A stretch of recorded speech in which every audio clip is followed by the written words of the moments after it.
Hi, I'm Daniel. I'm a sleep physician. And if you have insomnia, this channel is for you. Today, we're talking about some problems Naomi's having. She has had trouble sleeping for about 6 weeks after a trip where she crossed 3 time zones. She's tried a whole bunch of things, but so far, not sleeping any better. Nice having you back here. And if you're new to the channel, welcome to you. Hope you find something of value here. As mentioned, we have an email from Naomi that I want to go over. Before that, as always, nothing here is medical advice to anyone, just general thoughts and general advice that I hope will be helpful to you, Naomi, as well as anybody else that is watching this.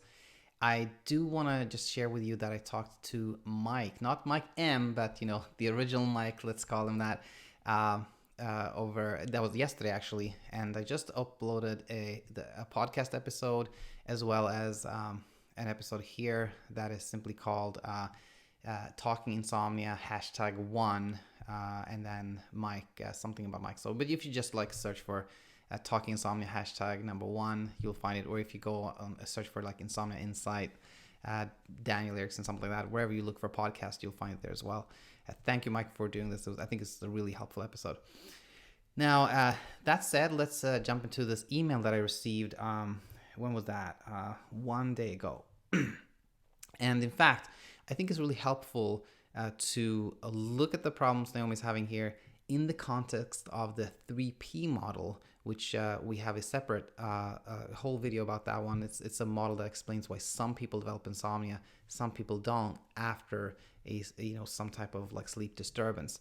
So let's do that. So with that in mind, the first P out of the 3 P's is predisposing factors. Some people have a little bit of higher risk of developing insomnia than others.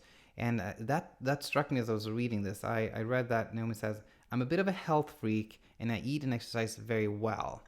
And one of the things that can actually predispose you to having insomnia is being a little bit of type A personality, very organized, solutions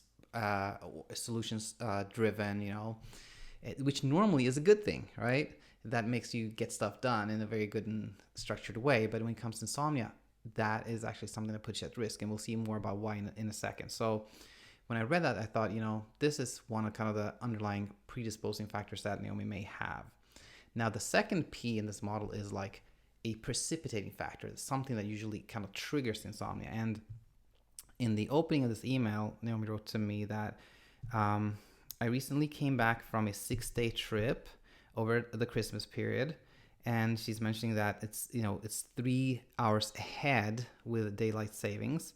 And after coming back from this trip, she's writing, I seem not to have recovered from that initial insomnia. It's been over 6 weeks and my sleep patterns are quite messed up. So this seems to be the precipitating event, But here's the thing, we can't change who we are. We have a certain personality. So the predisposing factor is there. We can't change what happens to us in our lives. The precipitating event is nothing we can change. But the third P, which is the perpetuating, factor, that's where things get really important. And before we go further in this email, keep this in mind. The only thing that can make us sleepy and make us sleep well and a good amount is actually wakefulness. It's just like hunger. The only thing that can make you hungry is fasting. The only thing that can really make you fall asleep and sleep is staying awake. Keep that in mind as we move forward here.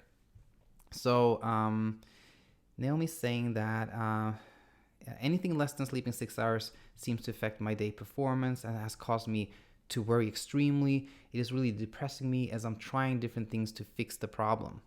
The most frustrating part is that after a few nights of less than 6 hours sleep, I've developed hypnic jerks that cause further sleep disruption. And we'll talk about that in a second. I watched several of your videos, and you say that worrying too much makes the problem worse. I'm a bit of a health freak, and I eat and exercise well. I do get anxious in bed if I don't doze off within 1 hour. I've tried massage, meditation, yoga, intense exercise, eating early, sunlight exposure upon awakening, lunchtime walks, switching of devices 2 hours before going to bed, etc.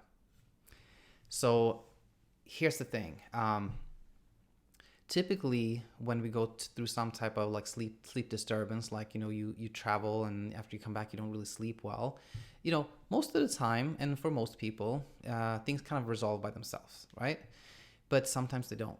And in that scenario, you're often tempted to think like, I got to do something. So let's say you start by meditating. I'm going to meditate. But remember, the only thing that can actually make you sleepy and sleep is staying awake. So meditation is not going to make you sleep. But you try meditating and that doesn't make any difference. That makes you frustrated because you tried that didn't work. Now then you say, I'm going to try yoga instead.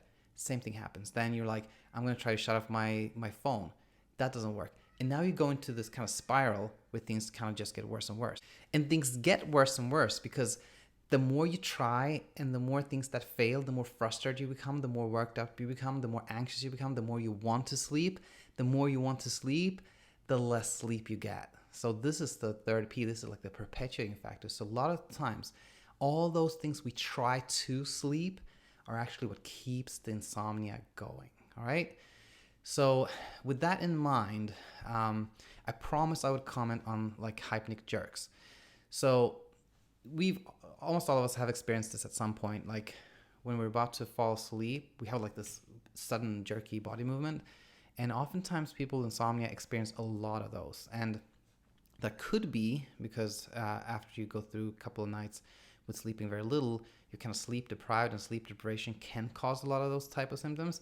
But it could also be that, the more anxious you are, like the more worried about sleep you are, the more hyper aroused you are, the more kind of alert you are.